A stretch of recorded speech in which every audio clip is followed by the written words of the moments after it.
நல்ல கூட்டம் ஒன்று இருக்கு, தீய கூட்டம் ஒன்று இருக்கு. இந்த தீய கூட்டங்கள் என்ன செய்யும்னா நல்லவர்கள் எப்படியாவது வெளியே தெளிவாங்க சார். அந்த குப்பை தொட்டிகள்லாம் ஒன்று சேரும்போது நல்ல ஒரு நிர்வாகத்தை கொடுக்க முடியாது சார். யாரா இருந்தாலும் கொடுக்க முடியாது. பெரிய ஆற்றல் இருக்கும், அவங்களுக்கு பெரிய புகழ் இருக்கும், புகழ் வெளிச்சம் இருக்கும், உச்சத்தில் இருப்பாங்க. ஆனால் சுத்தி இருக்கவங்க சரியாக அமையாவிட்டால் அவங்கள வேறொரு திசைக்கு கொண்டு போயிடுவாங்கிறது என்னுடைய வாழ்க்கையில நான் பார்த்திருக்கேன்.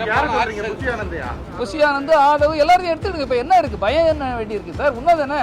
நீங்க கடைசியில் சேர்ந்த நாஞ்சில் சம்பத் முதல் எல்லா பெரிய தியாகிகள் கிடையாது. அவர் ஒரு மாற்றமான அரசியல் கொண்டு வரணும்னு சொன்னாரு. என்ன சொன்னாரு? ஃபர்ஸ்ட்ல நான் ரசிகர் மன்றத்திற்காக உழைத்தவர்களுக்கு, எனக்கு போஸ்டர் ஓட்டினவங்களுக்கு, பால் ஊற்றினவர்களுக்கு தான் நான் முக்கியத்துவம் கொடுப்பேன்னு சொன்னார். கரெக்டா? இன்னைக்கு அதுல இருக்கிற ஒரு 7 பேரை சொல்றேன். 7 பேரும் ஏதாவது ரசிகர் மன்றத்தில் இருந்தவங்களா? அது புஷி ஆனந்தா இருக்கட்டும், அது வெங்கட்ராமனா இருக்கட்டும், நிர்மல் குமாரா இருக்கட்டும், ஆதவா இருக்கட்டும், நாஞ்சில் சம்பத்தா இருக்கட்டும், செங்கோட்டையனா இருக்கட்டும், யாருமே ரசிகர்களாக இருந்து அவர்களுக்கு ஆரம்ப காலத்தில் உழைத்தவர்கள், தியாகம் செய்தவர்கள் யாரும் அதில் இல்லை.